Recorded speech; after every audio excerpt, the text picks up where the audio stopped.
We're now joined by Dr. Héctor Lozada-Vega, who is the director of the Institute for International Business at Seton Hall University Stillman School of Business, Seton Hall, one of our higher ed partners. Doctor, good to see you. Good seeing you. Let me ask you what I think is a simple question, but it may not have a simple answer. What the heck is a tariff? A tariff, simply put, is a tax. It's a tax that we impose on imported goods. So that's the simplest way to look at it. Who pays the tax? Fantastic question.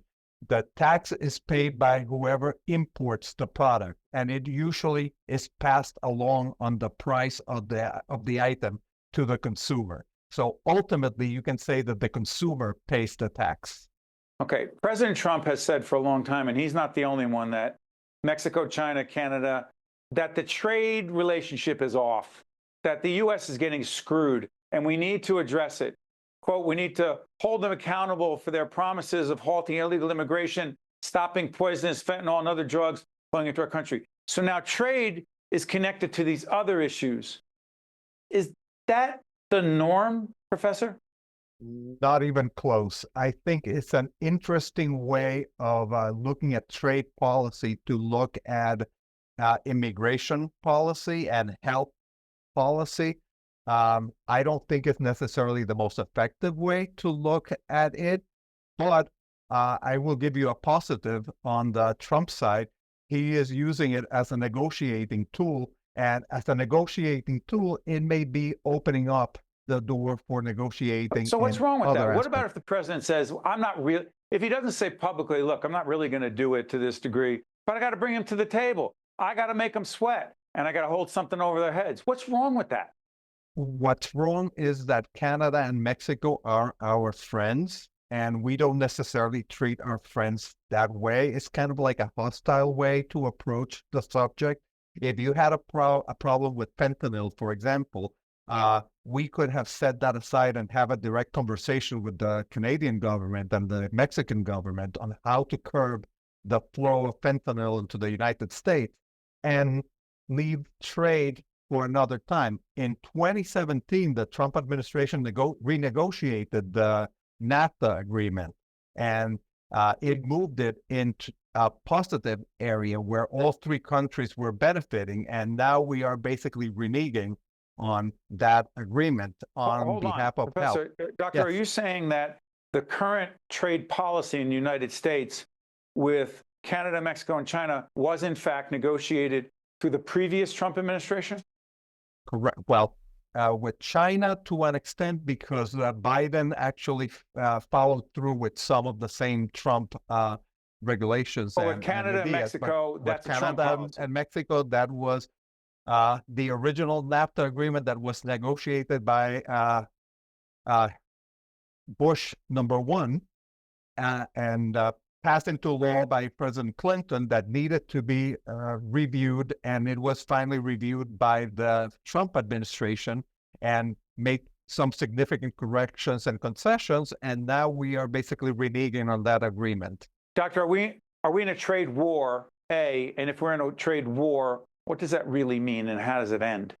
I'm not sure we are full in, but we are at the beginning of a potential trade war.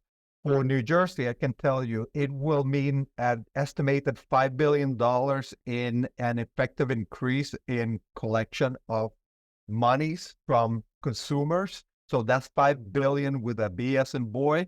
On what kind of products? Are we talking cars? Cars and steel would be the first thing that will be imposed. But what people forget is that phones take a hit? Of course, all those electronics will take a hit, but most importantly is foodstuffs, all of the everyday items that we consume. About 72% of all the produce and fruit that we consume in the United States comes from Mexico.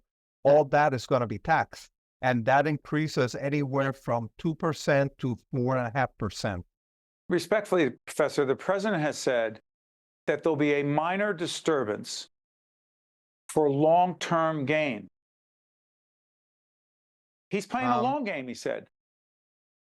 The problem that is that in the short term, especially this is a regressive tax, the people who depend the most on access to some of these everyday items are the ones who are going to be paying the most into it. And long term, I don't know, Steve. About 100 years ago, President Hoover tried this with the Smoot-Hawley Yeah, let tax. folks know, it was in 1930, the Smoot-Hawley tariffs. Correct. Smoot-Hawley And tariffs, and by the way, named after two members of Congress. What the heck does that have to do with 2025? well, because we have the history that 100 years ago, that ended up making the Great Depression even greater than it would have been.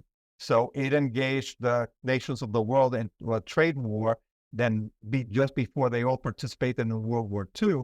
But by the time the Smoot-Hawley Act was repealed in 1934, the economy of the United States was really in shambles, and that actually cost Herbert Hoover the election to FDR. But you got to believe the president and his economic advisors understand that and wouldn't want that to happen. We would hope that that would be the That's case. not good politically. It's not good policy-wise. It's not good for the country. He wouldn't want that.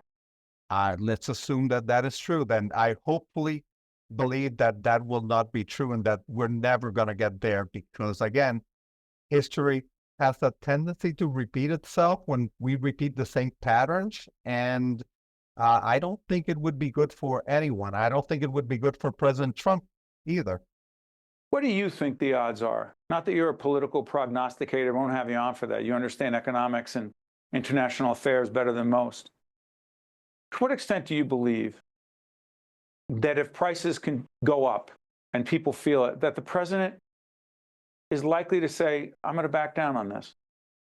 I think that there would be a very high likelihood because remember that he promised that he was going to bring the price of eggs down and consumer expenditures down too, because it was too much. According to him, the Biden administration has left inflation way too high.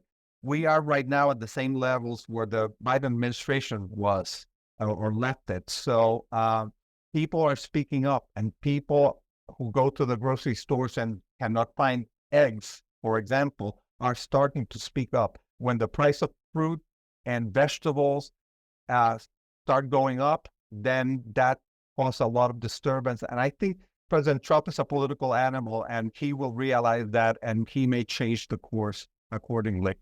Doctor, we'll have you back on again and monitor the trade tariff situation. Thank you so much, Dr. Anytime. Héctor My pleasure. Lozada-Vega. Thank you, Doctor. I'm Steve Adubato. Important conversation about tariffs because it affects all of us. See you next time. State of Affairs with Steve Adubato is a production of the Caucus Educational Corporation. Funding has been provided by RWJ Barnabas Health. Let's be healthy together. IBEW Local 102. The Turrell Fund, a foundation serving children. Operating Engineers Local 825. New Brunswick Development Corporation. New Jersey Sharing Network. NJM Insurance Group. United Airlines. The New Jersey Education Association.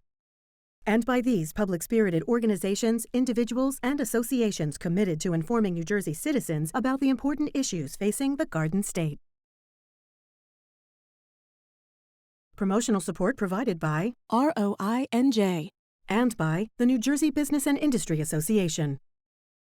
NJM Insurance Group has been serving New Jersey businesses for over a century. As part of the Garden State, we help companies keep their vehicles on the road, employees on the job, and projects on track.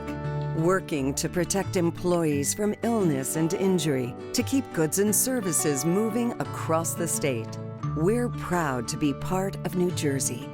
NJM, we've got New Jersey covered.